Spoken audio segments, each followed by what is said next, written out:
Halo, selamat siang kepada teman-teman dan Bapak dosen.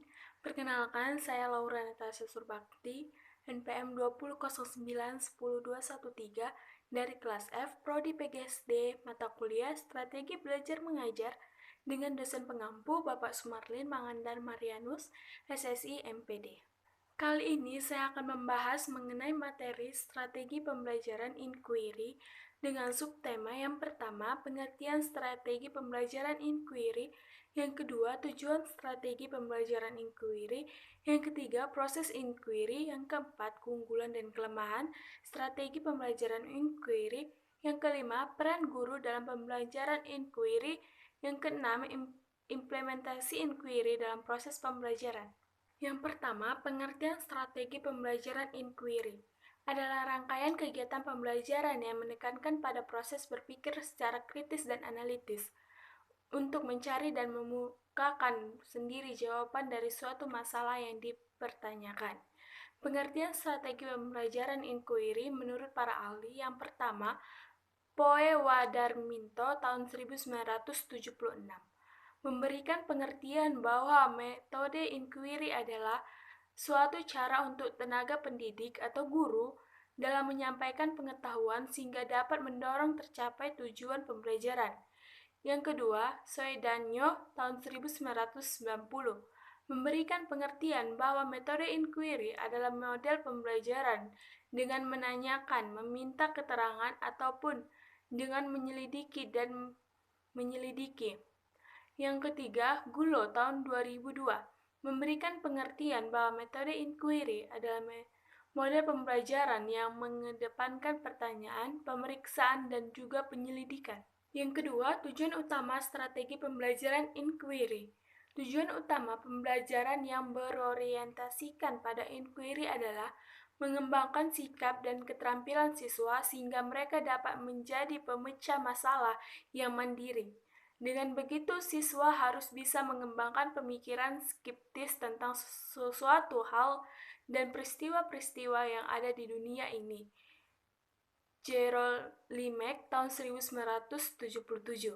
Menurut pendapat Joy dan Weil tahun 1980, mengatakan bahwa tujuan umum dari pendekatan inquiry ini adalah membantu siswa mengembangkan disiplin dan keterampilan intelektual yang diperlukan untuk memunculkan masalah dan mencari jawabannya sendiri melalui rasa keingintahuannya. Yang ketiga, proses inquiry. Yang pertama, mengumpulkan data. Guru mengajukan pertanyaan-pertanyaan yang dapat mendorong siswa untuk berpikir mencari informasi yang dibutuhkan. Guru memberikan kesempatan pada siswa untuk melakukan diskusi bertukar pendapat. Yang kedua, menguji hipotesis. Guru memberi kesepakatan kepada siswa untuk mengembangkan kemampuan berpikir rasionalnya untuk membuktikan kebenaran jawaban yang diberikan bukan hanya berdasarkan argumentasi, akan tetapi harus didukung oleh data yang ditemukan dan dapat dipertanggungjawabkan. Yang ketiga, rumusan kesimpulan. Akhir dari pembelajaran, guru bersama siswa menyimpulkan temuan yang diperoleh berdasarkan hasil penguji hipotesis. Yang keempat, keunggulan dan kelemahan strategi pembelajaran inquiry. Yang pertama, kelebihan strategi pembelajaran inquiry. Yang pertama, pembelajaran menjadi lebih hidup serta dapat menjadikan siswa aktif. Yang kedua, dapat membentuk dan mengembangkan konsep dasar kepada siswa. Yang ketiga, mendorong siswa untuk berpikir dan bekerja atas inisiatifnya sendiri. Yang keempat, menghindari diri dari cara belajar tradisional, yaitu guru yang menguasai kelas. Yang kelima, memungkinkan siswa belajar dengan memanfaatkan berbagai jenis sumber belajar. Yang keenam, keuntungan lainnya adalah strategi pembelajaran ini dapat melayani kebutuhan siswa yang memiliki kemampuan di atas rata-rata. Artinya, siswa yang memiliki kemampuan belajar bagus tidak akan terhambat oleh siswa yang lemah dalam belajar.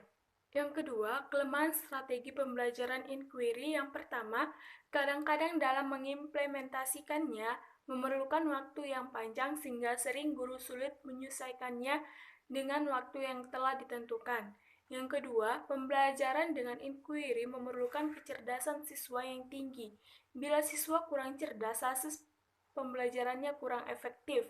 Yang ketiga, memerlukan perubahan kebiasaan cara belajar siswa yang menerima informasi dari guru apa adanya. Yang keempat, guru dituntut mengubah kebiasaan mengajar yang umumnya sebagai pemberi informasi menjadi fasilitator, motivator, dan pembimbingan siswa dalam belajar. Yang kelima, karena dilakukan secara kelompok, maka kemungkinan ada anggota yang kurang aktif. Yang kelima, peran guru dalam pembelajaran inquiry. Peran guru dalam pembelajaran dengan pendekatan inquiry adalah sebagai pembimbing dan fasilitator. Tugas guru adalah memilih masalah yang perlu disampaikan kepada kelas untuk dipecahkan. Tugas guru selanjutnya adalah menyediakan sumber belajar bagi siswa dalam rangka memecahkan masalah. Yang keenam, mengimplementasi inquiry dalam proses pembelajaran. Kegiatan-kegiatan mengobservasi, merumuskan pertanyaan yang relevan, mengevaluasi buku dan sumber-sumber informasi lain secara kritis, merencanakan penyelidikan atau investigasi, mereview apa yang telah diketahui, melaksanakan percobaan atau eksperimen dengan menggunakan alat untuk memperoleh data, menganalisis dan menginterpretasi data, serta membuat prediksi dan mengomunikasikan hasilnya. Demikianlah pemahaman materi ini saya sampaikan. Atas perhatiannya saya ucapkan terima kasih. Jangan lupa like, share, comment, and subscribe. Unika Smart, Unika Jaya.